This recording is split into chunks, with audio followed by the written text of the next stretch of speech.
नमो सिद्धाणं नमो आयरीयाणं नमो वज्रायाणं नमो लोये सर्वसाहुनं।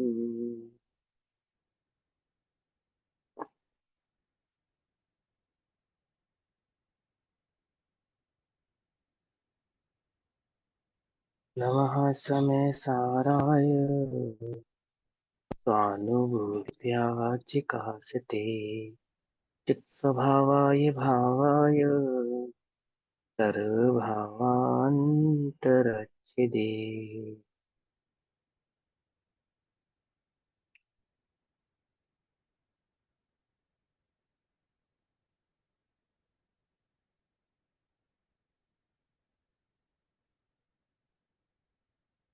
हमारी दोपहरकालीन कक्षा का विषय चल रहा है श्री समय सारजी ग्रंथ। श्री समय सारजी का स्वाध्याय हम सभी आचार्य अमृतचंद्र देव द्वारा रचित आत्मख्याति टीका के माध्यम से कर रहे हैं। आत्मख्याति टीका पेज नंबर 626, कलश नंबर 277। अज्ञान दशा में आत्मा अपने स्वरूप को भूलकर राग द्वेष आदि में प्रवृत्ति करता था। अज्ञान स्वभाव को पहचान कर राग द्वेष आदि का भाव कर अपने चित्त चैतन्य स्वरूप में स्थित हुआ है। इस भाव में इस भाव को स्थापित करने वाला कलश नंबर 277 आचार्य मचंद्र देव हमसे कहते हैं। कलश पढ़ें।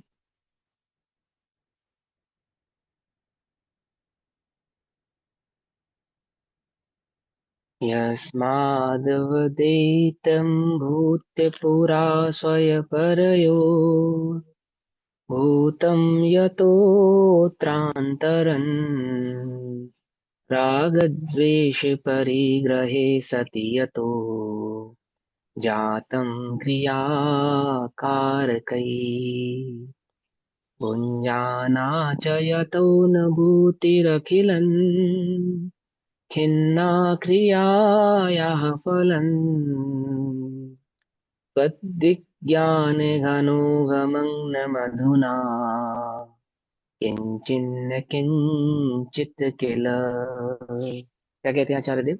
जब स्वरूप को नहीं जानता था, अज्ञान दशा थी। सबसे पहले तो ये समझो, अज्ञान माने क्या? अज्ञान कोई अन्य वस्तु है और ज्ञान कोई अन्य वस्तु है? तो ऐसा तो नहीं है। ज्ञान का ज्ञान स्वभाव को नहीं जानना ही अज्ञान है, बस। ठीक है ना? अपने चित्त में ज्ञान के संदर्भ में कल्पना और अज्ञान के संदर्भ में क्या कल्पना है? कल्पना यानी मिथ्या बुद्धि। एवं प्रवर्तमान ज्ञान को तो क्या मानते हैं? अशुद्ध। और शुद्ध ज्ञान की कल्पना करते हैं कि कहीं बाहर से मुझे किसी शुद्ध ज्ञान की प्राप्ति होगी, अथवा कोई शुद्ध ज्ञान मेरे चित्त में भीतर में जन्म लेगा, तो मेरा ज्ञान शुद्ध होगा। अथवा इस प्रवर्तमान ज्ञान को निर्मल करने का क्या प्रयास करते हैं कि हम कुछ महीने ब्रह्मचर्य से रहेंगे, काम क्रोध कषाय आदि नहीं करेंगे, है ना, खूब अच्छे से स्वाध्याय करेंगे, रात्रि भोजन आदि का त्याग करेंगे, पानी छान कर पिएंगे, तो हमारा ज्ञान क्या हो जाएगा? निर्मल हो जाएगा, ऐसा। है ना? तो उल्टा नहीं ग्रहण करना। ये बात तो सही है कि ज्ञानी के चित्त में जब ज्ञान स्वभाव की प्राप्ति होती है तो लक्षण तो उसकी यही है कि वो कषाय आदि भाव में प्रवृत्ति नहीं करता, पाप आदि भावों की प्रवृत्ति नहीं करता, पर आदि परिणामों में आसक्त नहीं होता। परंतु ज्ञान को निर्मल करने का ये लक्षण नहीं है। तो क्या लक्षण है? ज्ञान स्वभाव की सिद्धि, ज्ञान स्वभाव को पहचाने तो ये पाए, ये जाने, ये प्राप्त होता है कि ज्ञान तो पहले से ही निर्मल था, अर्थात ज्ञान तो मात्र ज्ञान ही था, और पर भाव का मिश्रण करके पर को नहीं मानकर अज्ञान दशा को प्राप्त हो रहा था। तो आचार्य देव हमसे कहते हैं यस्मात, जिससे, अर्थात जिस पर संयोग रूप बंध पर्याय जनित अज्ञान से, जिस अज्ञान के कारण, क्या था अज्ञान? मैं भिन्न हूं और पर द्रव्य भिन्न है, शरीर भिन्न है, द्रव्य क्रम भाव क्रम नोक्रम भिन्न है। तो ज्ञान स्वभाव और पर पदार्थ को एक करके जो द्वैतपना स्थापित किया, द्वैत करा अर्थात बुद्धि में तो अद्वैत किया पर दो को मिलाया, द्वैत किया मतलब दो को मिलाया। तो क्या मिलाया? कि प्रथम तो स्वपर्यो द्वैतम अभूत, अभूत अर्थात अपना और पर का द्वैत हुआ। मेरा और पर का क्या हुआ? मिलना हुआ।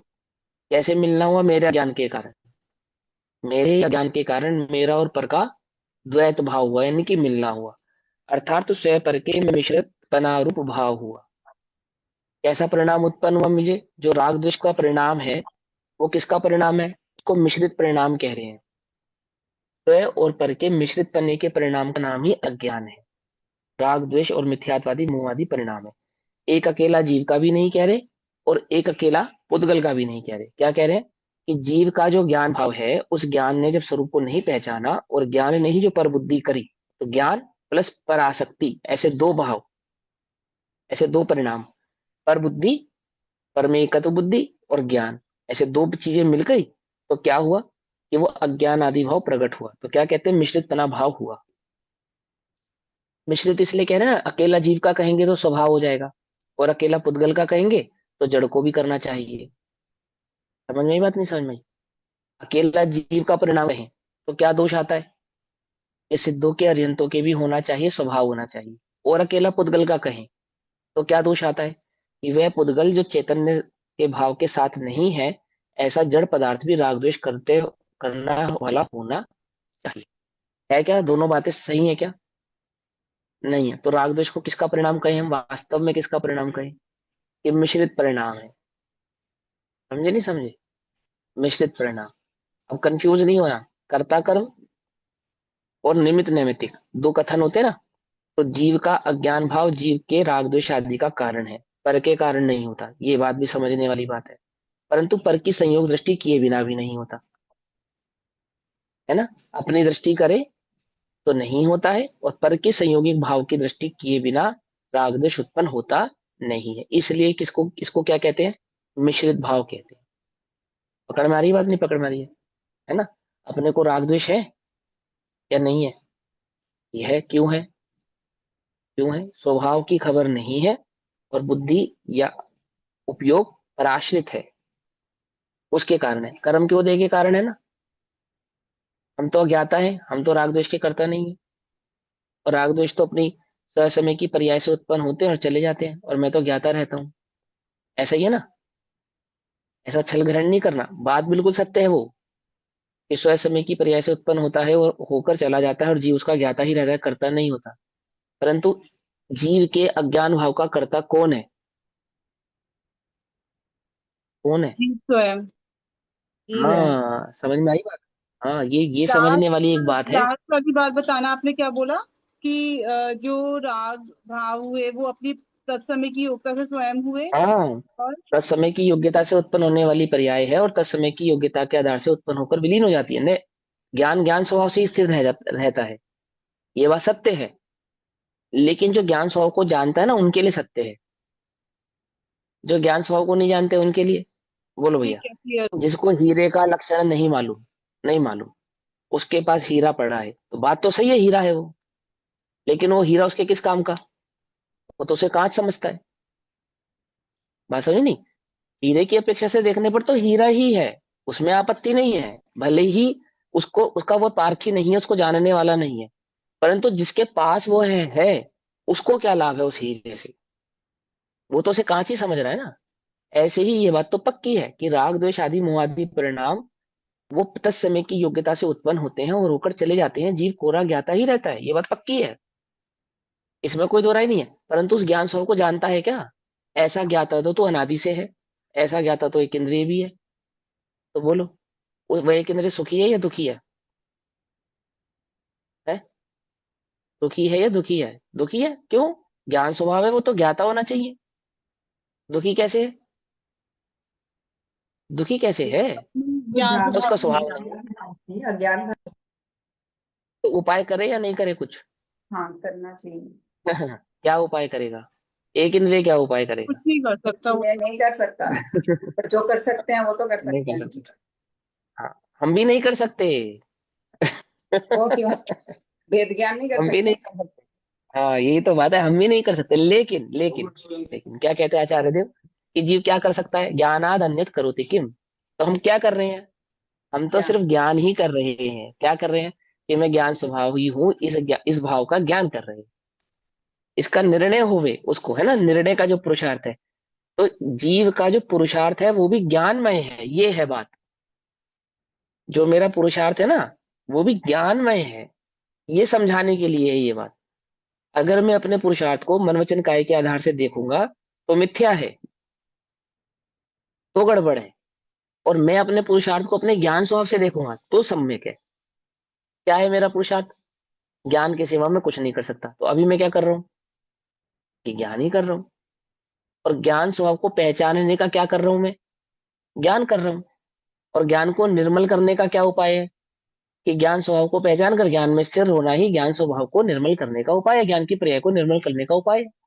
उपाय उपेय संबंध में क्या समझाता है? ज्ञान ही उपाय है और ज्ञान ही उपेयत्व है। सिद्धत्व अवस्था को प्रकट करने का क्या उपाय है?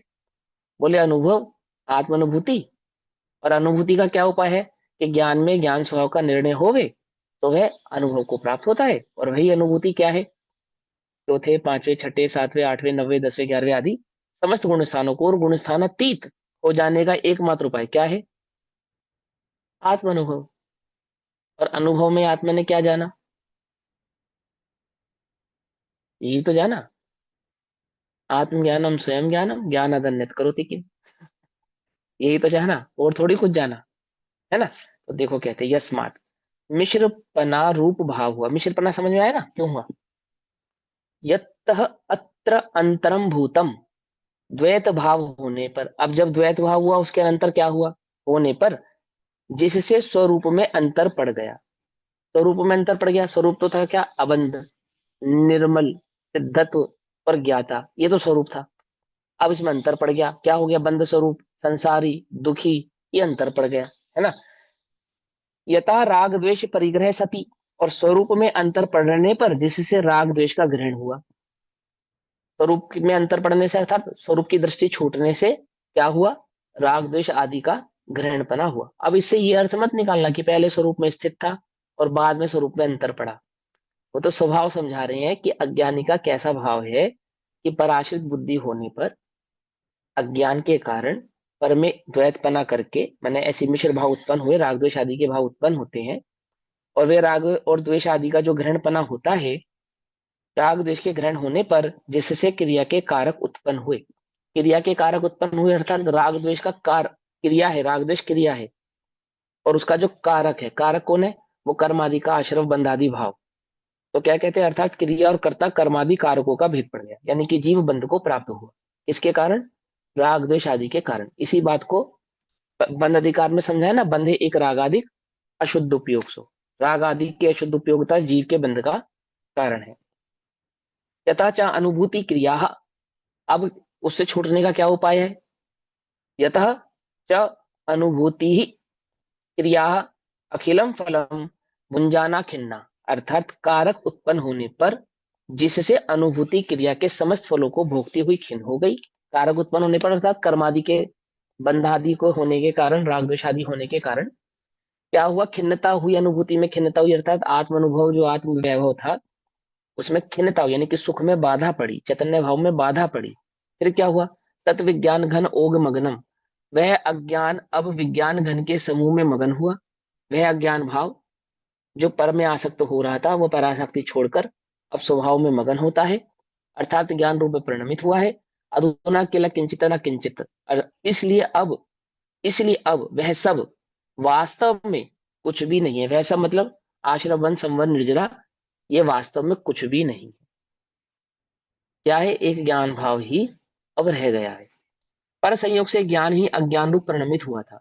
अज्ञान कहीं पृथक वस्तु नहीं थी, इसलिए अब वह जहां ज्ञान रूप परिणमित हुआ कि वहां वह अज्ञान कुछ भी नहीं रहा।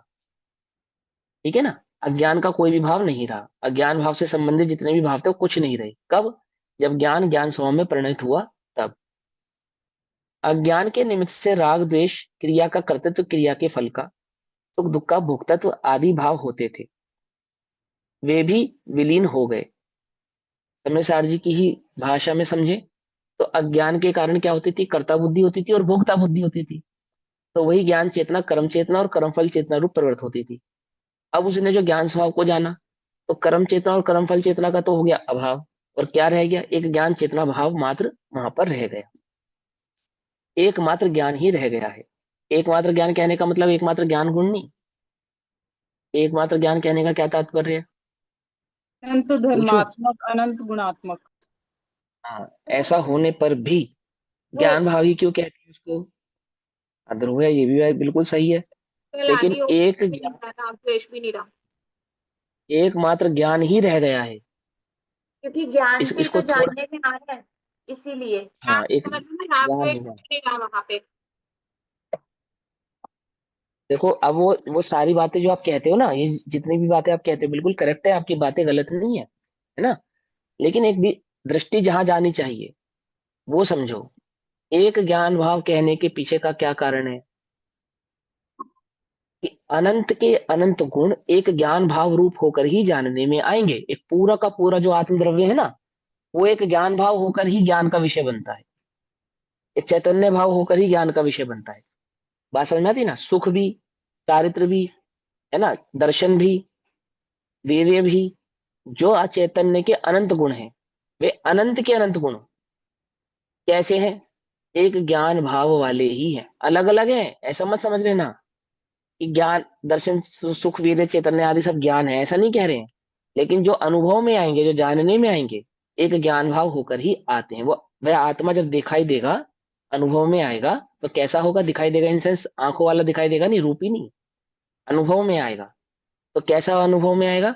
एक चैतन्य ज्ञायक भाव मात्र ही अनुभव में आएगा, अन्य कुछ नहीं, अन्य कुछ नहीं, है ना। तो उसको एकमात्र ज्ञान ही रह गया है, ऐसा कहा है। ठीक।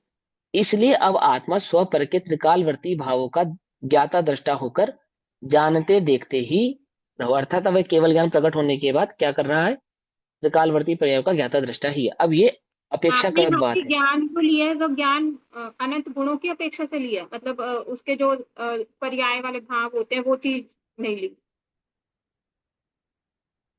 मुझे आपका प्रश्न समझ में नहीं आया। एकमात्र ज्ञान ही रह गया है, ये वाली लाइन है ना, हाँ जो तो क्या एकमात्र मतलब है? ज्ञान है। हाँ क्या मतलब है इसका? इसमें मतलब राग द्वेष वाली जो ये सब चीजें नहीं लेंगे, मतलब कि वो ज्ञान ही रह गया और ये सब चीजें दूर हो गई है, मतलब पुद्गल के साथ जो मिश्रित पना भाव था उसका, ये सब चीजें। देखो सुनो, एक बात समझो। जब उसने ये निर्णय किया कि मैं ज्ञान स्वभावी हूं, तो ये होने पर राग द्वेष का क्या होगा? राग द्वेष क्या थे?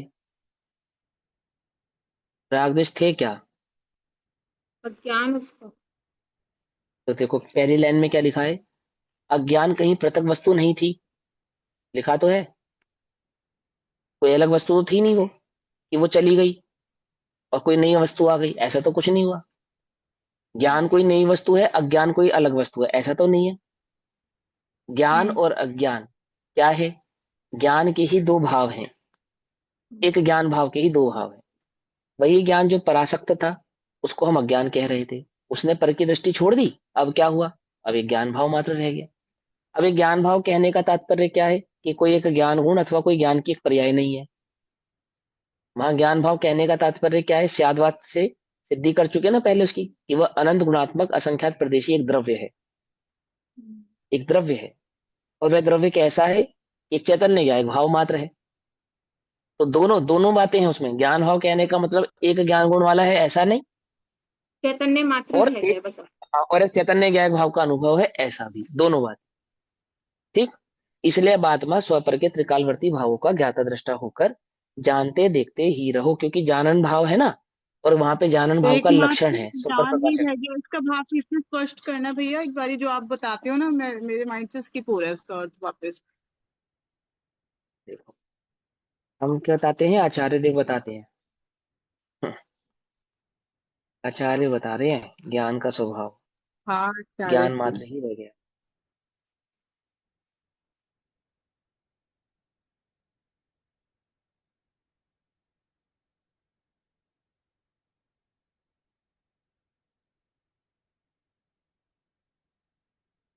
चलो वो पूरा पूरा कलश पढ़ाना पड़ेगा, ऐसे समझा देता हूँ, सिंपल याद आ जाएगा आप लोगों को। ठीक, वो छोटा सा एकमात्र एक ज्ञान, पॉइंट वही वाला बता दो। हाँ। एकमात्र ज्ञान ही रह गया, इसका क्या अर्थ है? एकमात्र ज्ञान ही रह गया का अर्थ क्या है? कि वो जो अनुभव हुआ, अब अनुभव किसका हो रहा है? एक चैतन्य भाव का अनुभव हो रहा है। सारी दृष्टि छोड़ने के बाद जो अनुभव हो रहा है, वो एक चैतन्य भाव का हो रहा है। उस चैतन्य का नाम है ज्ञान। अब ज्ञान ही, अब ज्ञान ही आत्मा है, आत्मा ही ज्ञान है। ठीक। अब वो ज्ञान एक पर्याय नहीं, वो ज्ञान एक गुण नहीं। प्लीज सर आंटी म्यूट कर लो प्लीज। बोले आज होते बोला रात फटाक से भरते हैं एग्जाम घंटा आप लोग कर दो ना। कर दो पूनम जी। हाँ अब ठीक है। इसीलिए तो ये जो वीडियो ऑफ करके बैठते हो ना आप लोग, इसलिए मैं थोड़ा सा इसको वो कहता हूँ, क्योंकि क्या है ना, लगता है कोई देख तो रहा ही नहीं है, तो यहाँ वहाँ उपयोग भटकता है, फिर वो क्लास भी डिस्टर्ब हो जाती है ना। चलो कोई बात नहीं, अब सुनो। हाँ तो एक ज्ञान मात्र, एकमात्र ज्ञान ही रह गया है, एकमात्र ज्ञान ही रह गया है, तात्पर्य यहाँ है जो आत्म अनुभूति में प्रकट होगा ना, आत्मा अनुभव से जो जाना जाएगा वो चैतन्य भाव मात्र है, और वह चैतन्य भाव मात्र का ही नाम ज्ञान है। ज्ञान कोई एक पर्याय नहीं, ज्ञान कोई एक गुण नहीं, ज्ञान एक वो आत्म द्रव्य है जिसको यहाँ ज्ञान कह रहे हैं।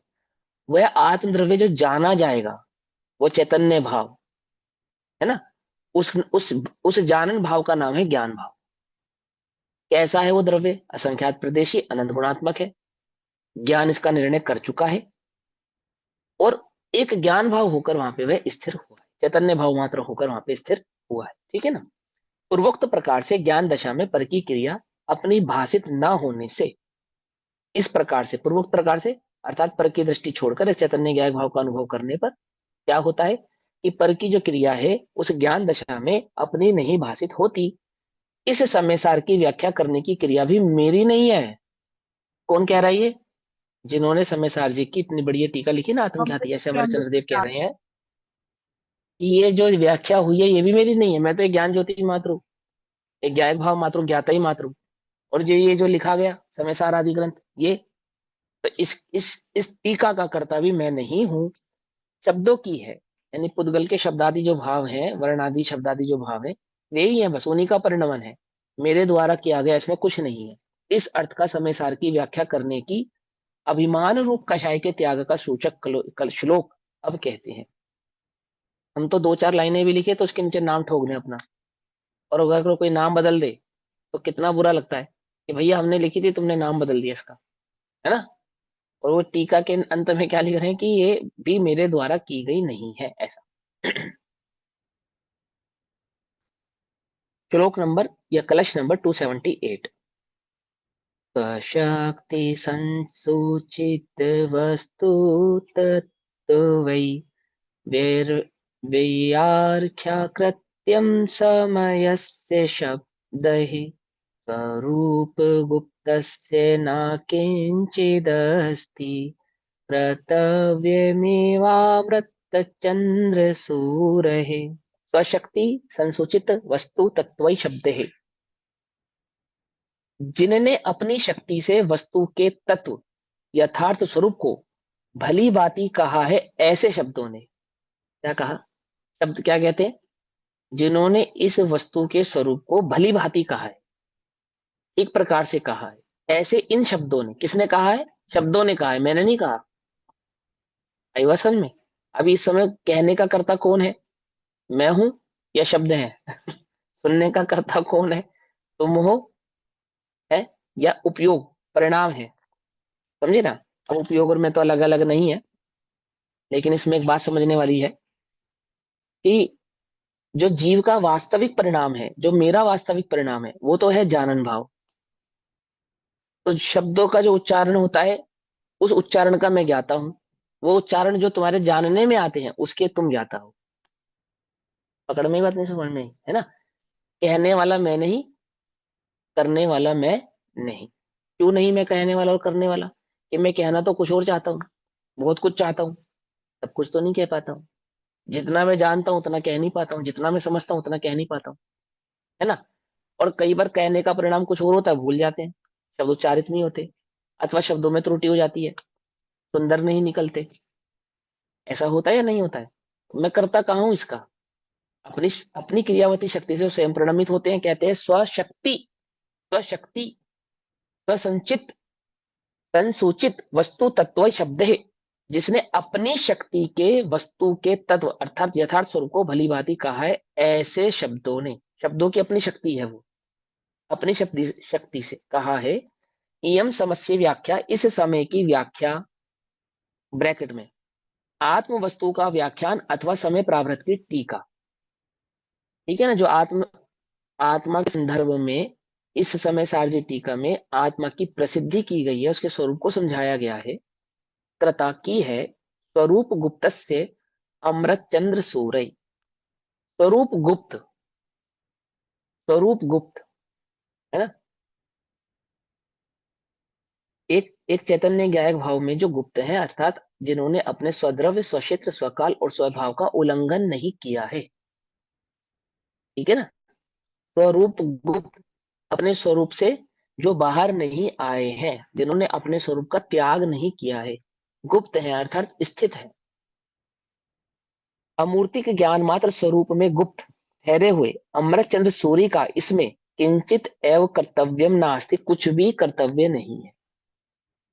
अमृत चंद्र आचार्य का तो इसमें कोई कर्तव्य नहीं है। अमृत चंद्राचार्य ऐसा कह रहे हो, किनका कर्तव्य है ये तो शब्दों की अपनी स्वतंत्र शक्ति से क्या हुआ है, वस्तु स्वरूप का व्याख्यान हो गया है भली भांति। और अमृत चंद्र का इसमें क्या है कि कुछ नहीं है। अमृत चंद्र तो स्वरूप होता है, स्वद्रव्य, स्वक्षेत्र, स्वकाल, स्वभाव में एक चैतन्य ज्ञायक भाव में गुप्त है। उनका इस सबसे कोई लेना देना नहीं है।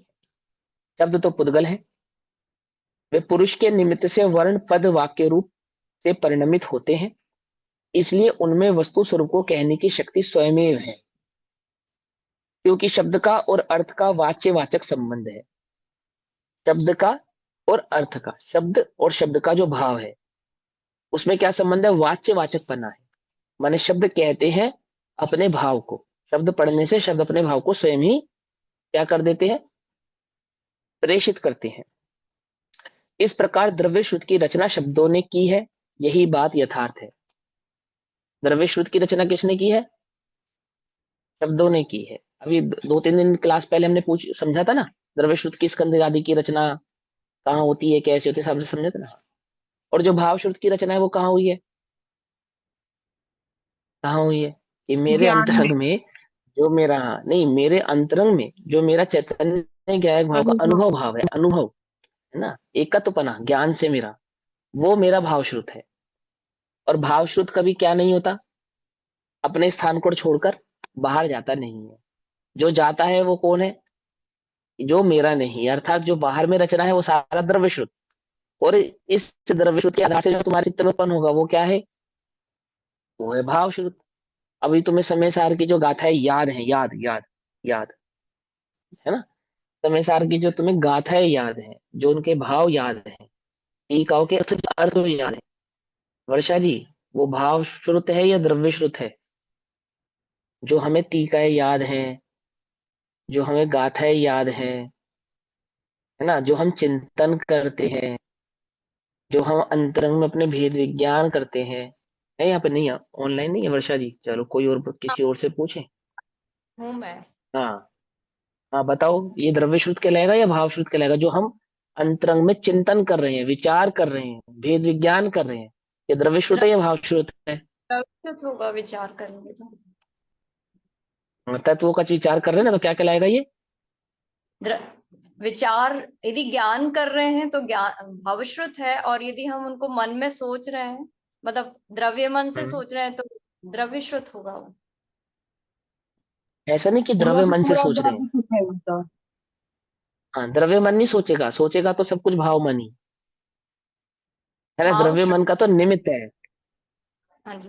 द्रव्य मन का तो निमित्त है, सोचने वाला तो, विचार करने वाला तो आत्मा ही है, मन नहीं। मन के निमित्त से, जैसे चश्मे के निमित्त से देखते हैं, चश्मा देखने वाला नहीं है, ऐसे ही मन के निमित्त से विचार विकल्प परिणाम होता है। मन विचार विकल्प और परिणाम करने वाला नहीं है।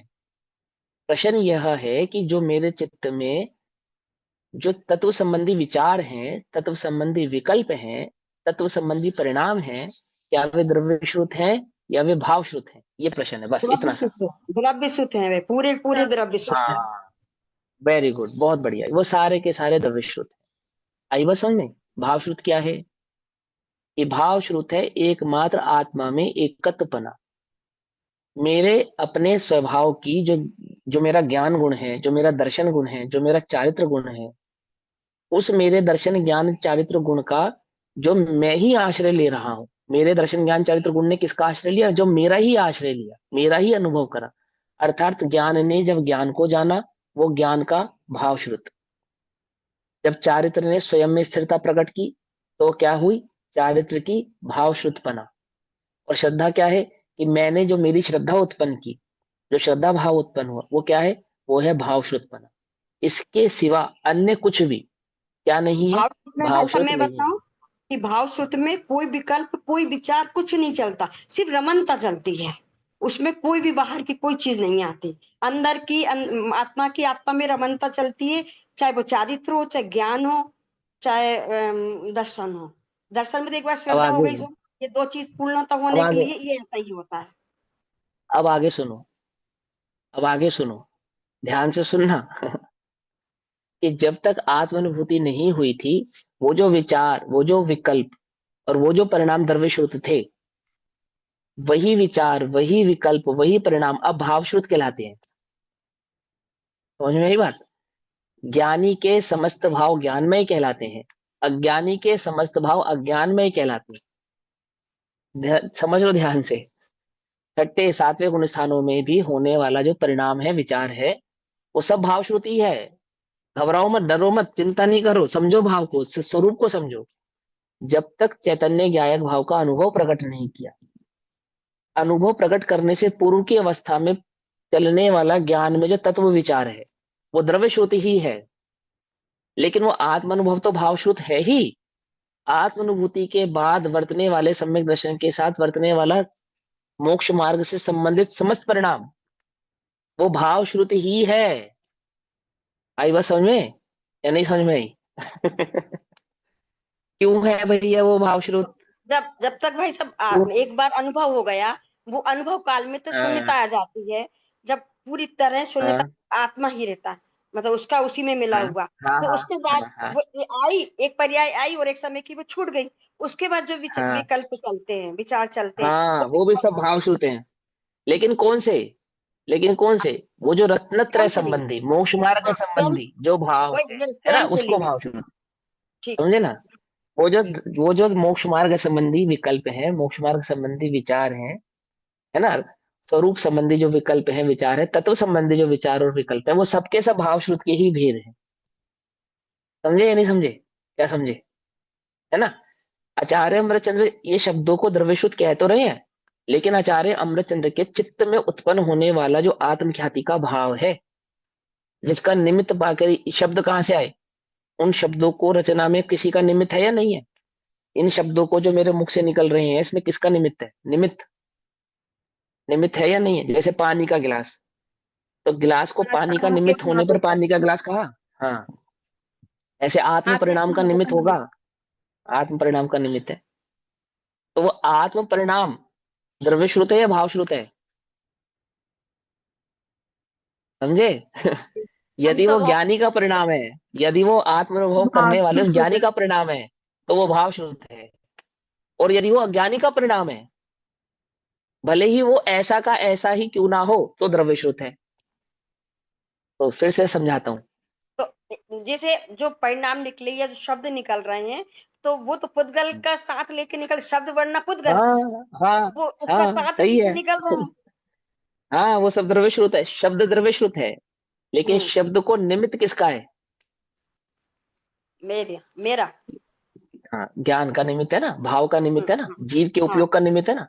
जीव का जी। वो जो उपयोग है, उस उपयोग में वर्तने वाला जो भाव है, वो सारा भाव श्रुत है। जैसे जैसे समझा जी। देता हूँ, एक सिंपल सी बात समझा देता हूँ। श्रुत केवली होते, श्रुत केवली, श्रुत केवली। तो भाव श्रुत के आधार से श्रुत केवली है या द्रव्य श्रुत के आधार से श्रुत केवली है? भाव श्रुत है। भाव श्रुत के हिसाब से। हाँ, समझे? हाँ। हाँ, और भाव श्रुत केवली है ना, और उन्हीं का जो ज्ञान है, व्याख्यान है, जो उच्चरित होगा, वो सारा द्रव्य श्रुत कहलाएगा। बस सिंपल सी बात, उसमें क्या बात है ना? कोई विकल्प करने वाली बात नहीं है। ये जो द्रव्य श्रुत हमारे सामने है, मौजूद है, प्रस्तुत है, ये किसके द्वारा कहा गया है? ये श्रुत केवली श्रुत केवली केवली, भड़ी, केवली बड़िदम, केवली केवली भड़ी धाम। केवली। हाँ, केवली श्रुत केवली बड़िदम है ना। तो केवलियों के चित्त में, केवलियों के ज्ञान में कहो, है ना, वैसे तो वो उपयोग अस्थिर नहीं है उनका, लेकिन उनके माध्यम से जो प्राप्त हुआ, माध्यम से प्राप्त हुआ, तो वहां जो जाना हुआ, वस्तु का स्वरूप जो जाना गया, क्या जाना वस्तु के स्वरूप है? छह द्रव्य, सात तत्व आदि के स्वरूप को जाना ना। द्रव्य गुण पर्याय के स्वरूप को जाना ना, वो सारा भाव श्रुति है। उसको द्रव्य श्रुति क्यों कहना? कब कहना? कि वो जो पुद्गलादि की रचना है, जो ग्रंथादि की रचना है, वो सारा द्रव्य श्रुत है। लेकिन ये छल ग्रहण मत करना कि मिथ्या दृष्टि इस द्रव्य श्रुत आदि को याद करने से अपने को भाव श्रुत का ज्ञाता समझ ले, तो बोले ऐसा नहीं है। मिथ्यात की अवस्था में प्राप्त ज्ञान, उपशम ज्ञान टोटल, वो द्रव्य श्रुति ही है, भाव श्रुत नहीं है। हाँ, अनुभव प्रकट करने के बाद व्याप्तने वाला चित्त में वही द्रव्य श्रुत का ज्ञान सारा का सारा क्या कहलाएगा? भाव श्रुत कहलाएगा। कौन सी युति लगाई हमने इसके अंदर? कि ज्ञानी के समस्त भाव ज्ञानमय और अज्ञानी के समस्त भाव अज्ञानमय। सिंपल, समझे? ऐसा। अब क्या यहाँ क्या कहते हैं? भाई स्वरूप साहब एक गुप्त। बात और हाँ, पूछ शब्द। रही है, एक हाँ बात हाँ, और। बोलो। ये श्रुत ज्ञान में आया, श्रुत ज्ञान में अंदर से आचार्य श्री के आया, और फिर उनने जो श्रुत लिखा या शब्दों से जो बोला, तो मैंने भी वो शब्दों का ग्रहण करा। जब तक तो वो करा। द्रव्य में रहा, और जब मैं उसको हाँ, मनन या अंदर ही अंदर कर, तो वो भाव श्रुत बन जाएगा। तब भी द्रव्य रहा, लेकिन उसके मनन से जो आत्म अनुभव प्रकट किया। आत्मानुभव की बात बता रही, चौथे गुण स्थान की बात की हाँ बात पूछ रही हूँ मैं। हाँ, फिर वो सारा भाव श्रुत। हाँ, ज्ञानी के समस्त भाव ज्ञानमय, सारे भाव ठीक, ज्ञानमय हो गए अब आपके टोटल A to Z। आप रस्सी को भी सांप कहोगे ना, हम सब में ज्ञान कहेंगे उसको। वो भी सत्य है, वो भी सत्य है। हम्म, वो भी सब में ज्ञान कहलाएगा, है ना? बिल्कुल उल्टा नहीं बिल्कुल पकड़ना। लोक जी। की अपेक्षा से तो मिथ्या ही कहलाएगा, हाँ, लेकिन हम जिस ज्ञान स्वभाव की दृष्टि से देख रहे हैं, उसकी अपेक्षा से वो समय की कहलाएगा। ऐसा। ठीक, आगे। शब्द तो पुद्गल है, वे पुरुष के निमित्त से वर्ण पद वाक्य रूप परिणमित होते हैं, इसलिए उनमें वस्तु स्वरूप को कहने की शक्ति स्वयं ही है, क्योंकि शब्द का और अर्थ का वाच्यवाचक संबंध है। इस प्रकार द्रव्य श्रुति की रचना शब्दों की ही है, यही बात यथार्थ है। आत्मा तो अमूर्तिक है, ज्ञान स्वरूप है, इसलिए वह मूर्तिक पुद्गल की रचना कैसे कर सकता है? इसलिए आचार्य देव ने कहा है कि इस समय प्रावृत की टीका शब्दों ने की है, मैं तो स्वरूप में लीन हूं। आप स्वरूप में लीन थे, तो उस समय हाथ आदि पैरों में उपयोग में आदि में कौन वर्त रहा था? है? कौन वर्त रहा था? छलगरन नहीं करना। किस आधार से कह रहे हैं मैं स्वरूप में लीन हूं? स्वभाव की अपेक्षा से कह रहे हैं कि मैंने स्वद्रव्य स्वक्षेत्र स्वकाल स्वभाव को त्यागा नहीं, एक बात, और ज्ञान पुद्गल का करता नहीं, दो बात। इसकी जो मुझे सिद्धि हुई है ना, वहां से मुझे ये दृढ़ निश्चय हुआ है कि भले ही मेरे उपयोग का निमित्त पाकर ये शब्दादि की रचना हो रही है, तो भी इन शब्दादि का कर्ता मैं नहीं हूं। पकड़ में ही बात? नहीं पकड़ में? कर्ता कर्म संबंध से सिखाया ना उन्होंने हमें, तो उस कर्ता कर्म संबंध को यहाँ अप्लाई कर रहे हैं। वो तो ध्यान में बैठे थे और आप ही जादू से लिखा जा रहा था, ऐसा नहीं। ऐसा नहीं, लिखने वाले भी वही हैं, कहने वाले भी वही हैं, कोई और नहीं है, तो भी वे उसके कर्ता नहीं है। वे उपज ऐसा भी उन्हीं स्वयं को भी। रहा है, कहने हाँ, वे वाले स्वयं भी लिखने वाले, उसको है। उपज भी उन्हीं को रहा है ना, विकल्प भी उन्हीं का भाग है, उन्हीं को रहा है। विकल्प भी उन्हीं का है, किसी अन्य का थोड़ी है। ऐसा होने पर भी कैसा? वे उसके कर्ता नहीं है, अपने को उसके कर्ता स्वीकार करते नहीं। एक ये ज्ञानी का लक्षण है। क्या सीखना मैं आचार्यों से? खाली मैं आत्मा हूं ये सीखना। आत्मा हूं ये जानकर क्रोध आदि मान आदि कषाय किस प्रकार से विलीन हो जाते हैं, ये समझना चाहिए। मान आदि कषायों का किस प्रकार से हंत यानी कि नाश हो जाता है ना? अपन तो एक रोटी भी बढ़िया बनाए तो क्या लगता है? किसके कर्ता हम हैं, इसके कर्ता हम हैं, इसके कर्ता हम हैं। और मैंने यहाँ बना। आत्मख्याति जैसी टीका को हाँ, लिखने वाले क्या कहते हैं? किसके कर्ता हम नहीं है। में आता उसमें है ना, टीका। लिखनादिक वचनादिक क्रिया क्या है, ये है सब हाँ, पुद्गल के खेल, इनमें पुर्गर नहीं के खेल, हमारा। हाँ, नहीं हमारो मेल। हाँ, उसमें टीका करने में कोई मेरा कोई कर्तव्य नहीं है। कर्तव्य नहीं है यानी कर्तत्व नहीं है, कर्तापना नहीं है। यह कथन आचार्य देव की निरभिमानिता को भी सूचित करता है। अब यदि निमित्त नैमित्तिक व्यवहार से ऐसा कहा जाता है कि आमुक पुरुष ने यह आमुक कार्य किया है, किस अपेक्षा से कहते हैं? निमित्त नैमित्तिक अपेक्षा से, है ना? कर्ता कर्म की अपेक्षा से तो वो इसके कर्ता नहीं है, परंतु निमित्त तो नहीं कही है, उसकी अपेक्षा से तो वो इसके कर्ता है। अब निमित्त तो कर्ता नहीं होता, उसमें तो आरोप आता है। लेकिन आचार्य देव शब्दों के कर्ता नहीं है, परंतु अपने उपयोग के कर्ता है या नहीं? ज्ञानोपयोग दर्शनोपयोग का कर्ता कौन है? क्या है उपयोग? किसका लक्षण है? उद्गल का या जीव का? जीव का जीव का। लक्षण है बस। और जीव कहाँ है? जहां उसका उपयोग है। कहाँ ढूंढेंगे हम जीव को? जैसे मिठास शक्कर का लक्षण है, तो शक्कर को ढूंढने के लिए कहाँ जाना पड़ेगा? बोले जहां जहां मिठास है वहां शक्कर है। ऐसे ही जीव को ढूंढेंगे तो कहाँ मिलेगा? जहां जहां उपयोग है वहां वहां जीव है। कहाँ है तुम्हारा उपयोग? कहाँ है उपयोग तुम्हारा यानी उपयोग? यहाँ पे भैया, उपयोग यानी है? ज्ञान लेंगे यहाँ पे और उपयोग क्या ले? यानी ज्ञान। आप आप क्या लेना चाहते हो? श्रद्धान। क्यों लेना चाहते हो श्रद्धान? कहाँ लिखा है उपयोग को श्रद्धान? कहाँ लिखा है? ये तो वो देखो सूत्र दीदी, है सुनो ना, जीव उपयोग सुनो उपयोग। सुनो सुनो सुनो, समझाता हूं। ज्ञान और दर्शन का नाम उपयोग है एक, और श्रद्धान कुछ से उससे कुछ अलग थोड़ी है। ज्ञान दर्शन सुख वीर्य चारित्र का जीव में भेद थोड़ी है। हमने भेद करके कहा है, तुम भेद करके समझना मत। जब हमने कहा उपयोग बाहर है, तो मतलब उपयोग बाहर है, बात खत्म।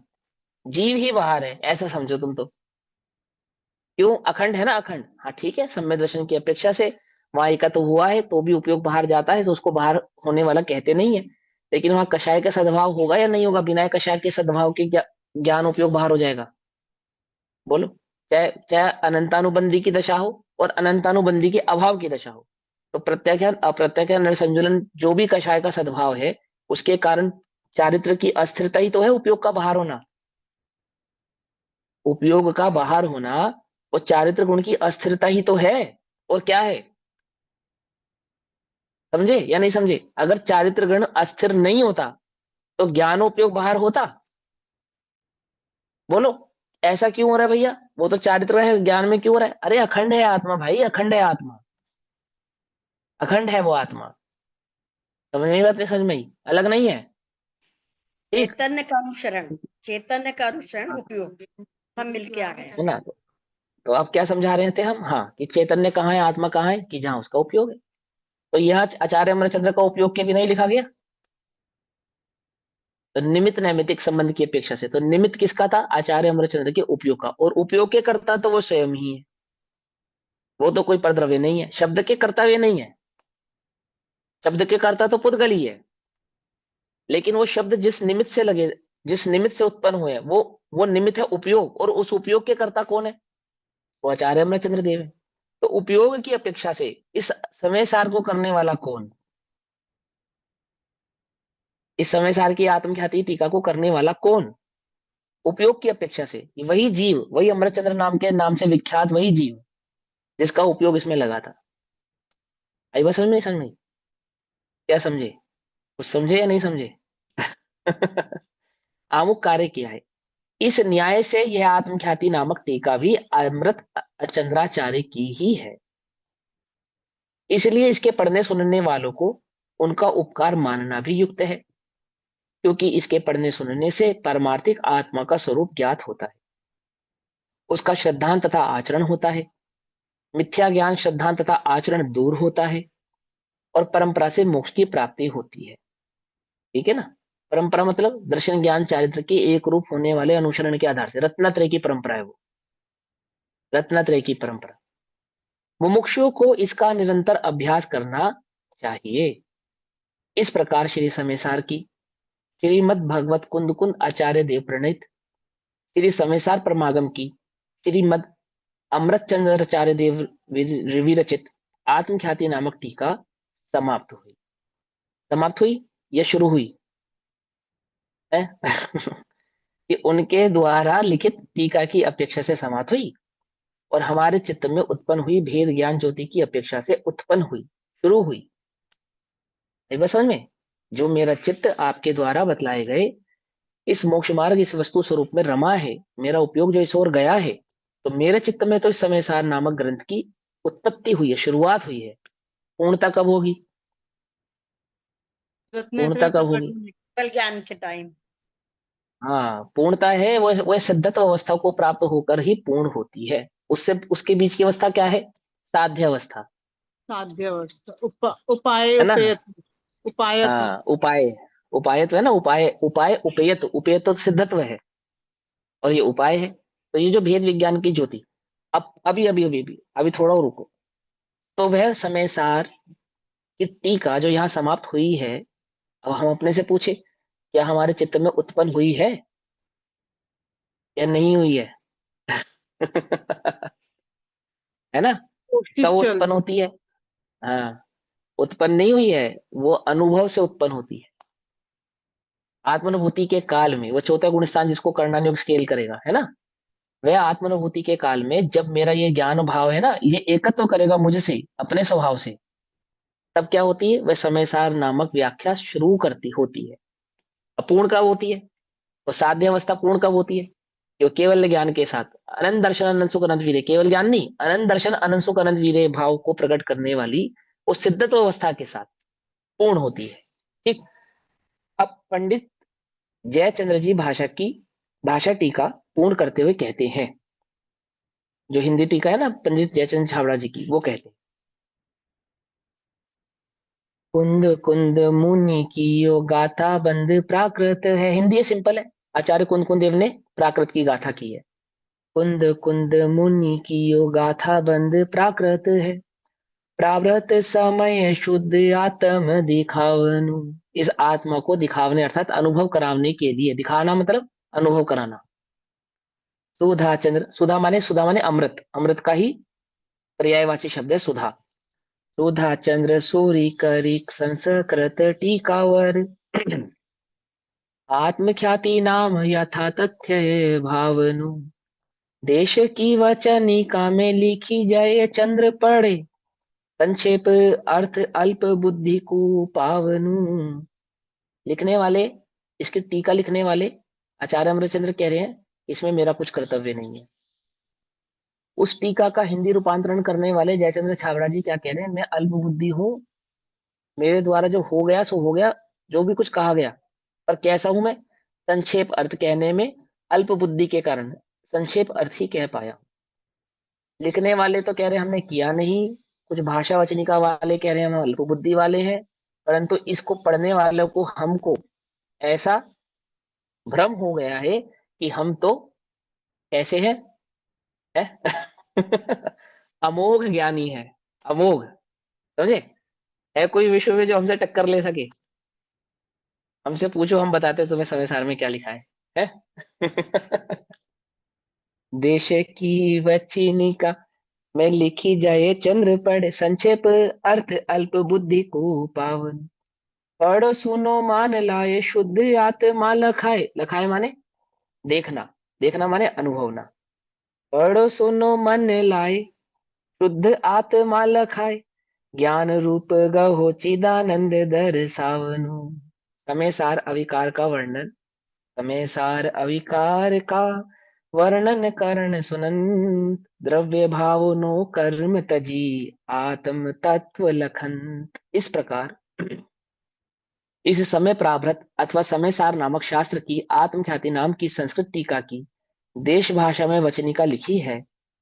इसमें संस्कृत टीका का अर्थ लिखा है और अति संक्षिप्त भावार्थ लिखा है, विस्तार नहीं किया है।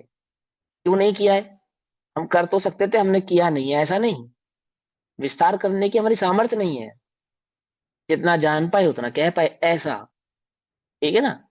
संस्कृत टीका में न्याय से सिद्ध हुए प्रयोग हैं, यदि उनका विस्तार किया जाए तो अनुमान प्रमाण के 5 अंग पूर्वक प्रतिज्ञा हेतु उदाहरण उपनय और निगम पूर्वक स्पष्टता से व्याख्या करने पर ग्रंथ बहुत बढ़ जाएगा। यहाँ कह रहे हैं कि वहां जो न्याय आदि को प्रसंग को प्रस्तुत किया है, यदि उस न्याय को, जो न्याय हमारे पास उपलब्ध है, व्याकरण आदि भाव जो हमारे पास उपलब्ध है, वो सारे के सारे वहां बताए जाते, तो ग्रंथ का कलेवर बहुत ज्यादा बढ़ जाता। इसलिए आयु बुद्धि बल और स्थिरता की अल्पता के कारण जितना बन सका उतना संक्षेप से प्रयोजन मात्र लिखा है। इसे पढ़कर भव्यजन पदार्थ को समझना, पदार्थ को समझना, पदार्थ के परमार्थ को समझना। इसी अर्थ में हीनाधिकता हो, ये समझना ध्यान से। क्या लिखा है? इसी अर्थ में हीनाधिकता हो तो बुद्धिमान जन भूल मूल ग्रंथ अनुसार जैसा हो वैसा यथार्थ समझ लेना। क्या समझे? हमने कहा है वो तो हो ही नहीं सकती। नहीं कि पंडित जी वो आमुक ग्रंथ में ऐसा लिखा है। भैया हम अपनी अनुभूति से बता रहे ऐसा ही है। जो हम वो जो वहां जो लिखा है ना उसको छोड़ दो, हम जो बता रहे हैं वो सुनो। कुछ बात समझ में आ रही है जी मैं क्या कहना चाह रहा हूँ आपको? क्या कह रहे हैं? हीना दिखता हो तो हो सकती है ना। क्यों हो सकती है? क्योंकि अपने को पर्याय का विवेक है, अपने को पता है कि अपना जो ज्ञान है कोई बहुत विशेष ज्ञान नहीं है। पहली बात तो है उपशम ज्ञान, तो उसमें भी मिथ्या बुद्धि, उसमें भी हजारों संकल्प विकल्प। कुछ बात समझ में नहीं? और थोड़ी बहुत जो रुचि उत्पन्न हुई कैसी है, अंश मात्र भी नहीं है ये। राई का दाना तो दिखता है, उसका भी अनंतवा भाग समझो। जो बुद्धि अपने को प्रकट है, जो ज्ञान अपने को प्रकट है, अनंतवा भाग भी बहुत अधिक बता रहा हूँ। क्या कहा? उसका अनंतवा भाग जो कहा ना वो भी बहुत अधिक बता रहे हैं। बुद्धिमान जन मूल ग्रंथानुसार जैसा है वैसा यथार्थ समझ लेना। इस ग्रंथ के गुरु संप्रदाय का अर्थात गुरु परंपरागत उपदेश का विच्छेद हो गया है। मतलब जिस परंपरा से ग्रंथ हमारे पास उपलब्ध है, आचार्य कौन कौन देवी वो परंपरा उसका विच्छेद हो गया। इसलिए जितना हो सके उतना यथाशक्ति अभ्यास हो सकता है। तथापि जो स्यादवाद में जिन मत की आज्ञा मानते हैं उन्हें विपरीत श्रद्धा नहीं होता। यदि कहीं अर्थ को अन्यथा समझना भी हो जाए तो विशेष बुद्धिमान का निमित्त मिलने पर वह यथार्थ हो जाता है। किसी अर्थ का अगर अन्यथा समझना भी हो जाए तो विशेष बुद्धिमान का योग मिलने पर उसका यथार्थ जो अर्थ होता है वो समझ में आ जाता है।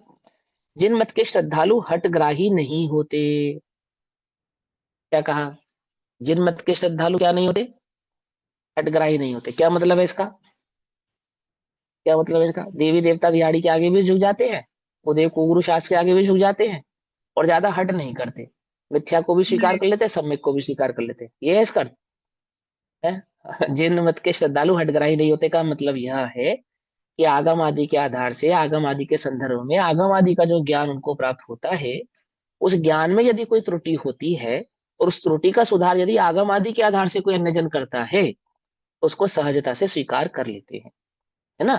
पंडित टोडरमल जी ने भी कहा, गुरुदेव ने भी कहा, और आचार्यों ने गाथा भी लिखी। कहाँ पे लिखी है? धवला में। क्या है कि कोई सम्यक दृष्टि जीव किसी आगम की किसी मान्यता के आधार मान्यता में, सिद्धांत में कोई अन्य मान्यता रखता हो और कोई जीव आकर उसको आगम का प्रमाण देकर ये बतलावे कि ये बात ऐसे नहीं ऐसे है, तो वह उसे झट स्वीकार कर लेता है। यदि स्वीकार नहीं करे तो मिथ्या दृष्टि है। क्या कहा? सम्यक दृष्टि का लक्षण क्या है? आगम का प्रमाण पाकर सहजता से स्वीकार कर लेता है। उसको यहाँ पे कहते हैं कि श्रद्धालु हटग्रही नहीं होते, हटाग्रही नहीं होते। अब अंतिम मंगल के लिए पंच परमेष्टि को नमस्कार करके शास्त्र को समाप्त करते हैं। मंगल श्री अरहंत घातिया कर्म निवारे, मंगल सिद्ध महंत कर्म आठों पर जारे, आचार्य उपजाय मुनि मंगलमय सारे, दीक्षा शिक्षा दे भव जीवन कुतारे, 28 मूल गुण धार जे सर्व साधु अनगार है, मैं नमु पंच गुरु चरणन को मंगल हेतु करार है। जयपुर नगर माही तेरा पंथ शैली बड़ी। तेरा पंथ शैली बड़ी मतलब शैली का मतलब क्या है यहाँ पे? शैली का मतलब है समूह। शैली का मतलब यहाँ पे समूह है। ठीक है ना? ग्रुप। जैसे कहते हैं ना हमारे यहाँ पे गोष्ठियां चलती है, गोष्ठियां गोष्ठियां होती है। तो पहले गोष्ठी को कहते थे शैली। प्राचीन नाम है गोष्ठी का शैली, शैलियां चलती थी।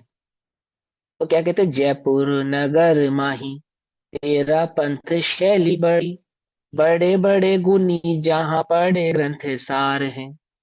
बड़े बड़े गुणी अर्थात बहुत गुण के धारी जी वहां पे ग्रंथ के सार को, ग्रंथों के सार को अर्थात ग्रंथों के मर्म को पढ़ते हैं, सुनते हैं, समझते हैं। बड़ी शैली मतलब वहां पे बड़ी बड़ी गोष्ठियां होती है, बड़े बड़े आयोजन होते हैं धर्मों के। जो धर्म के पिपासु जीव होते हैं वहां इकट्ठे होकर, ग्रुप इकट्ठा होकर इस प्रकार का स्वाध्याय करता है। जय चंद्र नाम में हूँ तिमी में अभ्यास कीचू। अब जयचंद्र जी ने कहाँ से सीखा? इन्हीं शैलियों में जा जाकर, है ना, इन्हीं शैलियों में पढ़ पढ़कर उन्हें ग्रंथ को पढ़ने का, उसके अर्थ को निकालने का, उसके भाव को समझने का कुछ अभ्यास हुआ, ऐसा कह रहे हैं।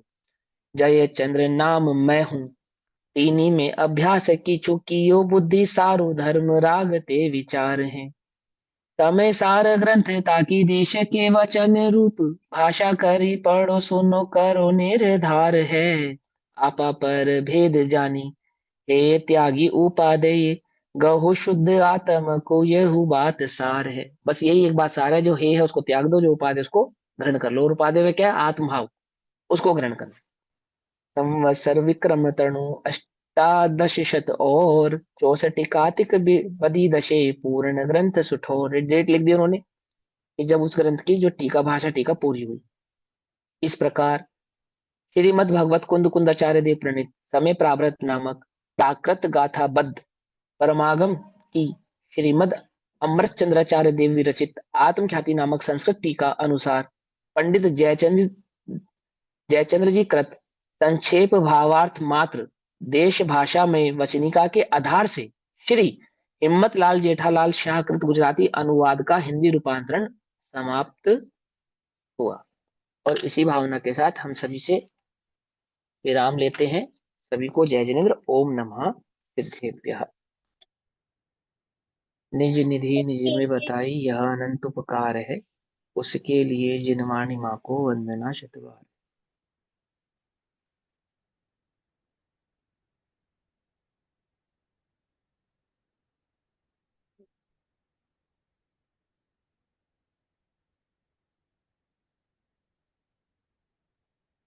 बोल बोल। एक पेज और है तो क्या अभी लास्ट में? हाँ, साधक दृष्टि का विचार ना, साधक जीव की दृष्टि। चलिए इसके बाद क्या चालू कर रहे हैं भाई साहब, क्या ले रहे हैं? साधक जीव बताएं। की दृष्टि भी भैया पढ़ने तो पढ़ लो एक बारी, अच्छा है ये पॉइंट। मतलब आप सेल्फ ही लोग रीड कर पढ़ो। लेंगे हम, सेल्फ रीड कर लेंगे।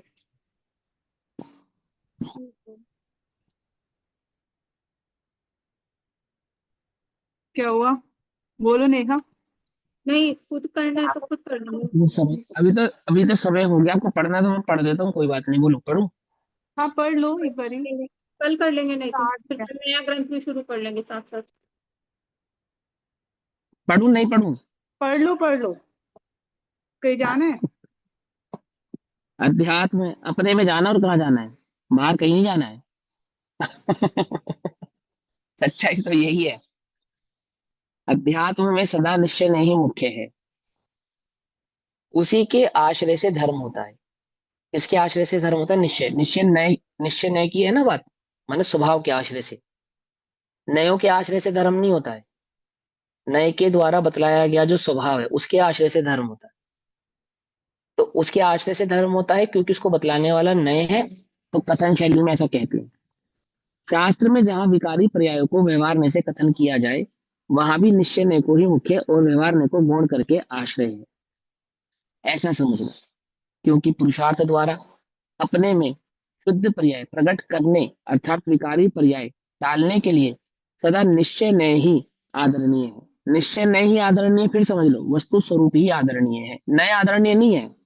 नय के द्वारा बतलाया गया वो भाव आदरणीय है ना, विषय वो वस्तु आदरणीय, विषय का विषय, विषय। विषय, हाँ, वो आदरणीय है। उस समय दोनों नयों का ज्ञान होता है। इस समय जब वस्तु का ज्ञान होता है तब दोनों नयों का ज्ञान होता है। जब वस्तु का आश्रय होता है तो दोनों नयों का ही आश्रय होता है। जब वस्तु स्वभाव समझ में आता है तो दोनों ही नए समझ में आते हैं। परंतु धर्म प्रकट करने के लिए दोनों नए कभी आदरणीय नहीं है। कौन आदरणीय है? वस्तु आदरणीय है ना। व्यवहार नय के आश्रय से कभी धर्म अशंत भी नहीं होता, परंतु उसके आश्रय से तो राग द्वेष के विकल्प ही उठते हैं।